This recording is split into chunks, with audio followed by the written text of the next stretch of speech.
Question number 1.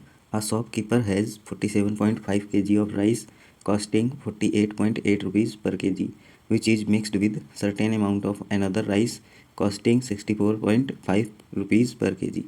If the gains 9.09% profit by selling the mixture at 60 rupees per kg, then how many kilograms of rice he mixed? दो प्रकार के rice हैं, एक है 47.5 kg और दूसरे की मात्रा नहीं पता है, मान लेते हैं वो है x kg। ठीक, फर्स्ट वाले राइस की कीमत है 48.8 रुपीज़ पर केजी और सेकंड वाले राइस की कीमत है 64.5 रुपीज़ पर केजी। अब देखो उसको प्रॉफिट हुआ है 9.09%, यानी कि इसकी फ्रैक्शन वैल्यू होती है 1/11, यानी उसने 11 की चीज़ 12 में सेल कर दी और सेल किया है 60 रुपीज़ पर केजी, यानी कि 12 की वैल्यू है 60 रुपीज़, तो हम 11 की वैल्यू निकाल लेंगे, ये हमारी कॉस्ट प्राइस आ जाएगी। ये कितना आ जाएगा? 55 रुपये पर केजी। अब यहाँ से इसको सॉल्व करेंगे तो 55 माइनस 48.8 कितना आ जाएगा? 6.2 और 64.5 माइनस 55 ये आ जाएगा 9.5। ठीक, ये दोनों राइस की मात्रा का रेशियो आ जाएगा, पॉइंट से पॉइंट कैंसिल हो जाएगा, ये कितना आ जाएगा? 95:62। ये 95 की वैल्यू 47.5, ये 95 की वैल्यू है, तो हम 62 यूनिट की वैल्यू निकाल लेंगे। तो सॉल्व करेंगे तो आ जाएगा 31 kg, option number C. Question number 2 दिया हुआ है, the sum of the ages of 3 friends John, Kelvin and Lucky is 138 years. If John is 4 years less than that of Kelvin and Kelvin is 8 years more than that of Lucky, find the age of John. John और Kelvin और Lucky age का sum दिया हुआ है 138। ठीक, मान लेते हैं लकी की एज है x ईयर, तो केल्विन की एज आ जाएगी x + 8 ईयर्स, और जॉन केल्विन से 4 ईयर छोटा है, यानी कि जॉन की एज आ जाएगी x + 4 ईयर्स। अब इन तीनों का सम दिया हुआ है 138, तो ये कितना आ जाएगा? 3x + 12 = 138। इसको सॉल्व करेंगे तो x की वैल्यू आ जाएगी 42। तो जॉन की एज पूछी है, जॉन की एज है x + 4, यानी कि जॉन की एज आ जाएगी 42 + 4, यानी कि 46 ईयर। क्वेश्चन नंबर 3 दिया हुआ है, a mixture contains milk and water in the ratio 3:2। 80 litres of mixture is replaced by milk, quantity of water becomes 112 litres less than the quantity of milk, find the ratio of final quantity of water to the initial quantity of water. Milk और water का ratio दिया हुआ है 3:2। अब इससे 80 litre mixture निकाल लिया गया, तो मिक्सचर निकाला गया है इसलिए मिल्क और वाटर का रेशियो सेम ही रहेगा। 3:2 निकालने के बाद भी मान लेते हैं अब मिल्क 3x लीटर है और वाटर 2x लीटर है। ठीक, अब वो कह रहा है कि मिल्क 80 लीटर ऐड कर दिया गया, यानी कि 3x + 80 ये मिल्क हो जाएगा। अब वाटर की क्वांटिटी मिल्क से 112 लीटर कम हो गई, यानी कि वाटर था 2x और इसमें 112 अगर ऐड कर दें तो ये क्वांटिटी दोनों सेम आ जाए। यहाँ से x की वैल्यू आ जाएगी 32 और वाटर की फाइनल क्वांटिटी थी 2x, तो यहाँ से वाटर की फाइनल क्वांटिटी आ जाएगी 64 लीटर। ठीक, अब इनिशियल क्वांटिटी अगर वाटर की देखें तो देखो 80 लीटर मिक्सचर निकाला गया था, तो इसमें कितना वाटर है कितना मिल्क है ये हम निकाल सकते हैं। रेशियो है 3:2, यानी 5 यूनिट की वैल्यू 80 है, तो 1 यूनिट की वैल्यू कितनी आ जाएगी? 16। तो वाटर कितना आ जाएगा? 2 यूनिट है, यानी कि 32, यानी इनिशियल क्वांटिटी जो निकाली गई थी उसमें 32 लीटर वाटर था, यानी कि इनिशियल वाटर देखें तो 64 + 32 ये इनिशियल वाटर था, ये कितना आ जाएगा? 96। फाइनल मिक्सचर में वाटर की क्वांटिटी 64 थी और इनिशियल में वाटर की क्वांटिटी 96 थी, तो इसका रेशियो कितना आएगा? 64:96। ठीक, इसको सॉल्व करेंगे तो कितना आ जाएगा? 2:3, option number A. Question number 4 दिया हुआ है, the outer circumference of a circular track is 132 metre and width of the circular track is 7 metre, calculate the total cost of levelling the track if the cost of levelling is 2 rupees per square metre. मान लेते हैं एक circle है और इसके चारों तरफ एक सर्कुलर ट्रैक बना हुआ है और इसकी वृत्त दी हुई है 7 मीटर। मान लेते हैं सर्किल की रेडियस थी आर। ठीक, तो आउटर सर्किल का सरकमफ्रेंस कितना आएगा, आर प्लस 7, और इसकी वैल्यू दी हुई है 132। इसको सॉल्व करेंगे, 2 से कैंसिल करेंगे, 2 छंग 12, 2 छंग 12, 66 आ जाएगी। और पाई की वैल्यू क्या होती है, 22/7। R plus 7 equal to 66। यहाँ से 22 से इसको कैंसिल करेंगे तो ये 3 टाइम्स जाएगा। तो आर प्लस 7 की वैल्यू आ गई 21। यहाँ से आर की वैल्यू आ जाएगी 14। ठीक, अब आउटर सर्किल की एरिया कितनी आएगी, पाई आर प्लस 7 का स्क्वायर। ठीक, और इस एरिया से अगर इस छोटे वाले सर्किल की एरिया माइनस कर दें तो हमें आउटर ट्रैक की एरिया पता चल जाएगी, यानी कि पाई आर स्क्वायर। ये हमें सर्कुलर ट्रैक की एरिया पता चल जाएगी। ये कितना आ जाएगा, 22/7। आर की वैल्यू हमने निकाली है 14, तो ये आ जाएगी 14 + 7 21 का स्क्वायर माइनस 14 का स्क्वायर। ठीक, ये कितना आएगा, 22/7 441 माइनस 196। इसको सॉल्व करेंगे तो कितना आएगा, 770। और हमारा आउटर ट्रैक का एरिया आ गया। और इसको लेवलिंग करने में जो कॉस्ट आती है वो 2 रुपीज़ पर स्क्वायर मीटर है, यानी कि 2 से इसको मल्टीप्लाई कर देंगे, ये हमारी टोटल कॉस्ट आ जाएगी। ये कितना आएगा, 1540। ऑप्शन नंबर सी।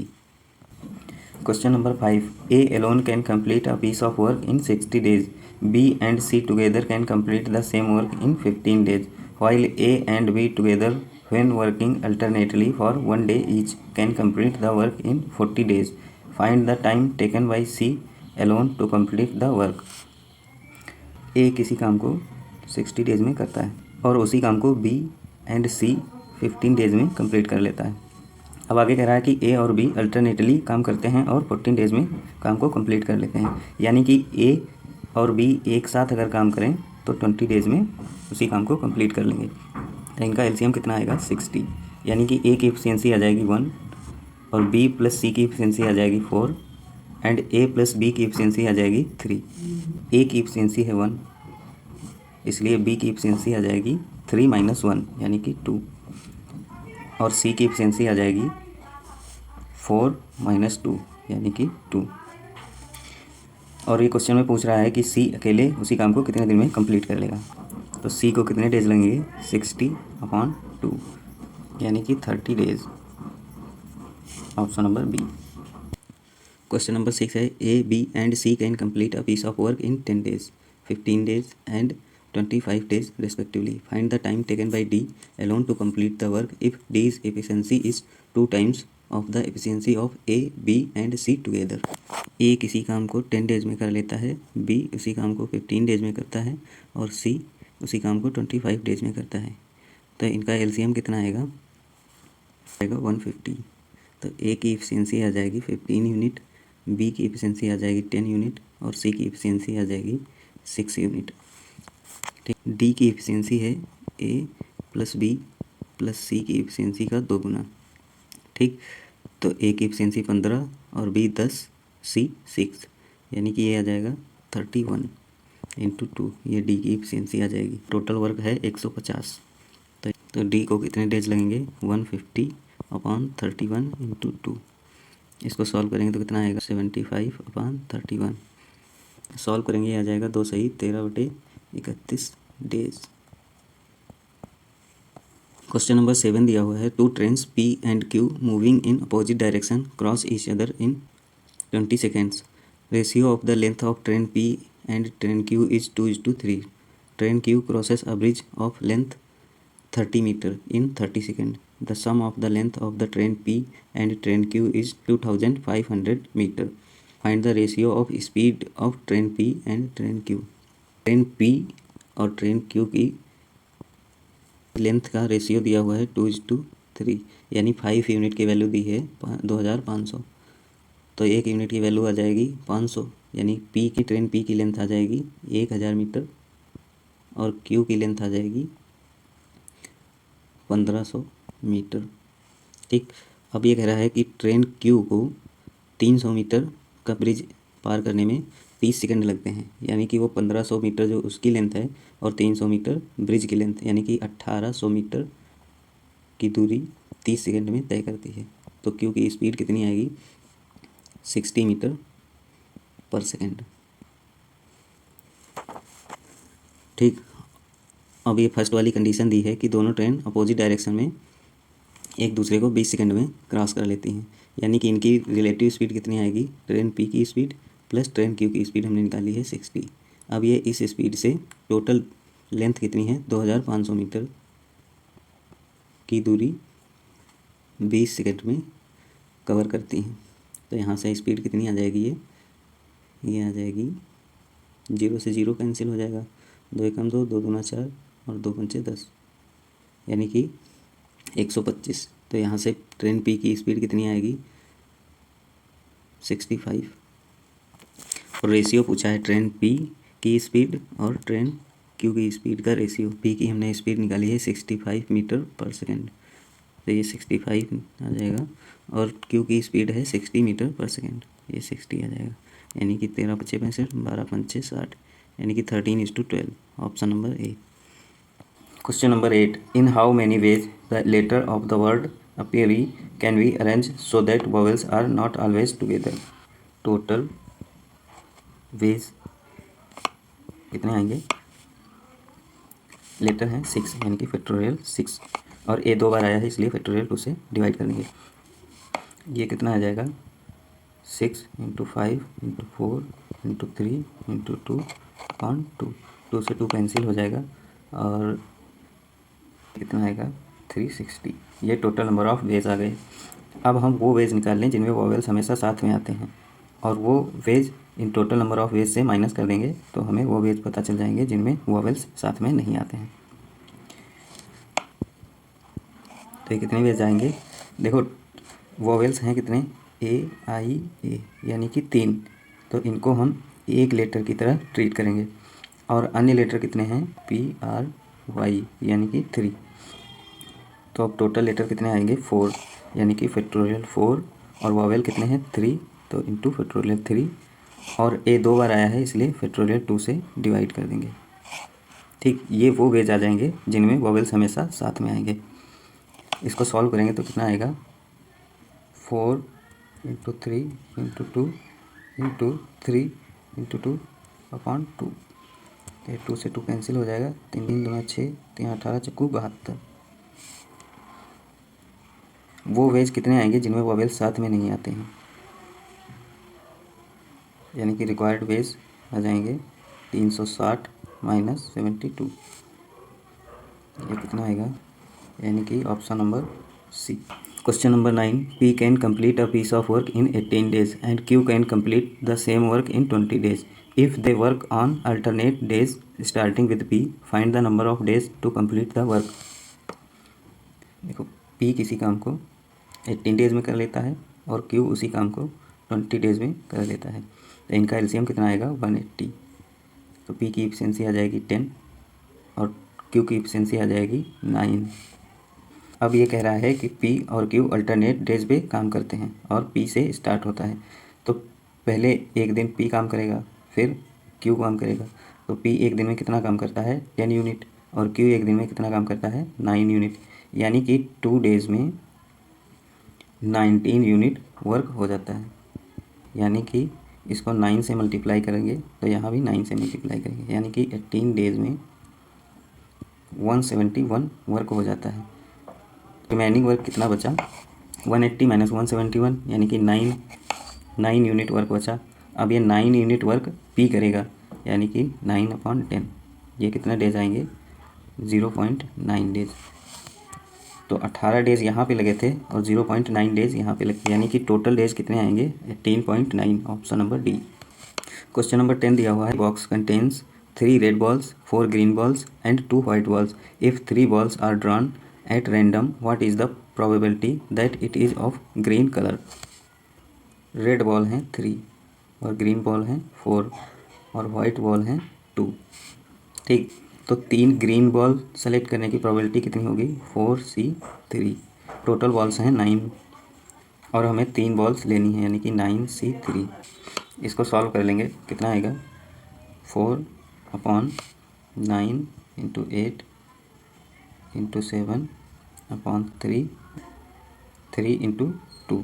तो सॉल्व करेंगे कितना आएगा, ये 3 से 3 टाइम्स कैंसिल होगा और ये 2 से 4 टाइम्स कैंसिल होगा और ये 4 से 4 कैंसिल हो जाएगा, यानी कि प्रोबेबिलिटी कितनी आएगी 1/3 × 7, यानी कि 1/21। ये हमारा आंसर है। क्वेश्चन नंबर 11 है, a boat takes 6 hours to cover a certain distance in down stream while it takes 8 hours to cover half of the distance cover in down stream while going up stream. Find the ratio of speed of the boat in up stream to the speed of boat in still water. Down stream speed होती है boat की speed plus stream की speed. इतनी speed से मान लेते हैं 2x दूरी 6 hours में कवर की है। और अब आगे कह रहा है अप स्ट्रीम स्पीड, यानी कि बोट की स्पीड माइनस स्ट्रीम की स्पीड, हाफ डिस्टेंस जो डाउन स्ट्रीम में स्पीड कवर की गई है उसकी हाफ डिस्टेंस, यानी कि x डिस्टेंस 8 hours में कवर करता है। तो यहाँ से दोनों को डिवाइड कर देंगे तो कितना आएगा, down stream speed upon up stream speed equals to 8/3। यहाँ से डाउन स्ट्रीम स्पीड और अप स्ट्रीम स्पीड का रेशियो कितना आएगा 8:3। अप स्ट्रीम स्पीड हमारे पास 3 यूनिट है, ये हो जाएगी 3:, और स्टिल वाटर में अगर बोट की स्पीड निकालें तो 8 यूनिट प्लस 3 यूनिट बाई 2 कर देंगे, यानी कि 8 यूनिट प्लस 3 यूनिट बाई 2। ये हमारी बोट की स्टिल वाटर में स्पीड आ जाएगी। तो ये कितना आएगा 3:11/2, यानी कि रेशियो हमारे पास कितना आएगा 6:11। Option number A. Question number 12, P and Q entered into a partnership with investment ratio 5:4. The ratio of time period of their investments was 2:T. If P received 1,700 rupees as his share in the total annual profit of 3,740 rupees, find the value of T. P और Q के investment का ratio दिया है 5:4। इसे time के ratio से अगर multiply कर दें तो हमें प्रॉफिट का रेशियो पता चल जाएगा, यानी कि P और Q के टाइम का रेशियो कितना है 2:T। 2 से 2 टाइम्स कैंसिल हो जाएगा, यानी कि 5:2T। हमें P का शेयर दिया हुआ है 1700 रुपये और टोटल शेयर दिया है 3,740, यानी कि 3,740 से 1700 माइनस कर दें तो Q का प्रॉफिट हमें पता चल जाएगा। ये कितना आएगा 2,040 और इसका रेशियो हमने निकाला है 5/2T। इसको सॉल्व करेंगे तो T की वैल्यू आ जाएगी 3। Option number B. Question number 13 दिया हुआ है, the ratio of copper zinc and magnesium in metal A and metal B is 2:4:5 and 7:5:2। Total quantity of metal A is 220 grams and total quantity of metal B is 60 grams more than that of A. Find the difference between the copper in metal A and magnesium in metal B. Metal A में copper zinc magnesium का ratio दिया हुआ है 2:4:5 और metal B में copper zinc और magnesium का ratio दिया हुआ है 7:5:2। मेटल ए की टोटल क्वांटिटी है 11 यूनिट, यानी कि 11 यूनिट की वैल्यू दी है 220 और मेटल ए में कॉपर है 2 यूनिट, तो यहाँ से कितना आएगा कॉपर आ जाएगा 40 ग्राम। बी में टोटल क्वांटिटी कितनी होगी 220 + 60 यानी 280 और मेटल बी में टोटल कितने यूनिट मेटल है, ये है 14 यूनिट, यानी 280 14 यूनिट की वैल्यू है। तो मैग्नीशियम कितने यूनिट है मेटल बी में 2 यूनिट, यहाँ से 2 यूनिट की वैल्यू निकालेंगे तो ये 40 ग्राम आ जाएगा। अब इनका डिफरेंस देखें तो 40 - 40 यानी कि 0, इनका डिफरेंस 0 आएगा। Question number 14, Mohit mark up 60% above the cost price of a shirt while he offers 30% discount earned a profit of 140 rupees. If he marked 75% above the cost price and offers 25% discount, then how much profit percentage earned? इस question में first वाला statement अगर देखें तो उसकी कोई ज़रूरत नहीं है क्योंकि परसेंटेज हमें निकालना है, तो हम ये परसेंटेज ओनली सेकेंड वाले स्टेटमेंट से ही निकाल सकते हैं। तो 75% की फ्रैक्शन वैल्यू होती है 3/4 और 25% की फ्रैक्शन वैल्यू होती है 1/4, यानी कि कॉस्ट प्राइस 4 यूनिट थी और उसने मार्क प्राइस 7 यूनिट कर दी। इसके बाद उसने 25% डिस्काउंट दिया है, यानी कि 4 यूनिट की चीज़ उसने 3 यूनिट में दे दी। ये सेलिंग प्राइस आ जाएगा, जो कि मार्क प्राइस दोनों कंडीशंस में सेम होनी चाहिए, इसलिए यहाँ 4 से मल्टीप्लाई कर देंगे तो यहाँ भी 4 से मल्टीप्लाई करना पड़ेगा, और यहाँ 7 से मल्टीप्लाई करेंगे तो यहाँ भी 7 से मल्टीप्लाई करना पड़ेगा। तो ये कितना आएगा 16:28:21। तो यहाँ से अगर प्रॉफिट देखें तो कितना हुआ है 16 पे प्रॉफिट हुआ है 5 का इंटू 100, ये हमारा प्रॉफिट परसेंटेज आ जाएगा। ये कितना आएगा 31.25, option number A. Question number 15 है, Ankit invested sum amount of money at simple interest at R% per annum for 4 years. If the sum was invested R-1% rate of interest for the same period, interest had fetched 200 rupees less. What is the sum of money? Year के लिए R% पे invest किया है, यानी कि total कितना interest बनेगा 4R%। Second condition में वो कह रहा है सेम टाइम पीरियड के लिए उसने R-1% पे इन्वेस्ट किया है, ये टोटल इंटरेस्ट आ जाएगा सेकेंड कंडीशन का। तो यहाँ से इनका डिफरेंस अगर देखें तो डिफरेंस आएगा 4%। डिफरेंस दिया हुआ है 200 रुपये, यानी कि 4% की वैल्यू है 200। यहाँ से 100% की वैल्यू निकालेंगे, ये हमारा प्रिंसिपल आ जाएगा। ये कितना आएगा 5000 रुपये, option number C. Question number 16 दिया हुआ है, the cost of fencing a circular pool is 10 rupees per metre is 2640 rupees. Find the cost of flooring a rectangular pool having length and breadth in the ratio 5:2 and whose perimeter is equal to the diameter of the pool. Given the cost of flooring is 7 rupees per meter square.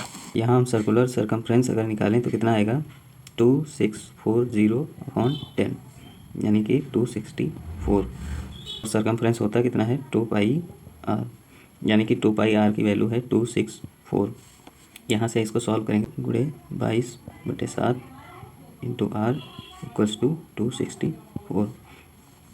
तो इसको 22 से cancel करेंगे, कितने time जाएगा 144, यानी कि 12 time, और 2 से इसको कैंसिल करेंगे तो ये 6 टाइम जाएगा, यानी कि R की वैल्यू आ गई 42। डायमीटर कितना होता है 2R, तो ये कितना आ जाएगा 84, यानी कि ये रेक्टेंगुलर पोल का पेरीमीटर है। रेक्टेंगुलर पोल का पेरीमीटर होता है 2 इंटू लेंथ प्लस ब्रेथ, यानी कि ये 84 के बराबर होगा। यहाँ से सॉल्व करेंगे तो ये कितना आएगा length plus breadth equals to 42, और लेंथ और ब्रेथ का रेशियो हमें दिया हुआ है 5:2, यानी कि 7 यूनिट की वैल्यू 42 दिया हुआ है, या 42 7 यूनिट की वैल्यू है। तो यहाँ से लेंथ और ब्रेथ हम निकालेंगे। लेंथ है 5 यूनिट, ये कितना आएगा 30, और ब्रेथ कितनी आ जाएगी 6 इंटू 2, यानी कि 12। ठीक, रेक्टेंगल का एरिया होता है लेंथ इंटू ब्रेथ, यानी कि ये आ जाएगा 30 इंटू 12, यानी कि 360। और इसे फ्लोरिंग करने में जो कॉस्ट आती है वो 7 रुपीज़ पर मीटर है, यानी कि इसको 7 से मल्टीप्लाई कर देंगे तो हमें कॉस्ट पता चल जाएगी। ये कितना आएगा 0 7 6 42 17 21 और 4 25, यानी कि 2520। ये हमारा आंसर। नंबर 17 दिया हुआ है, a vessel P of 120 litres contains milk and water in the ratio 7:5 respectively, and another vessel Q of 180 litres contains milk and water in the ratio 2:3 respectively. Find the sum of milk in vessel P and quantity of water in vessel Q। Vessel P में total quantity है 120 litres, और milk और water का ratio दिया हुआ है 7:5, यानी कि 12 यूनिट की वैल्यू 120 दी हुई है, तो 1 यूनिट की वैल्यू 10 आएगी। वेसल P में मिल्क कितना है 70 लीटर,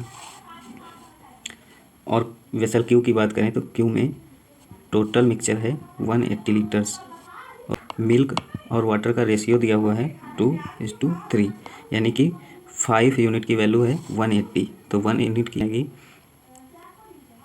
36। Q में वाटर कितना आएगा 36 इंटू 3, यानी कि 108 लीटर। और क्वेश्चन में पूछा है वेसल P के मिल्क और वेसल Q के वाटर का सम कितना है, तो ये कितना आएगा 70 + 108, ये आ जाएगा 178, option number B. Question number 18 है, ratio of the present age of X and Y be 5:3। After 15 years ratio of their age will be 4:3. At the time of their marriage, ratio of their ages was 11:6.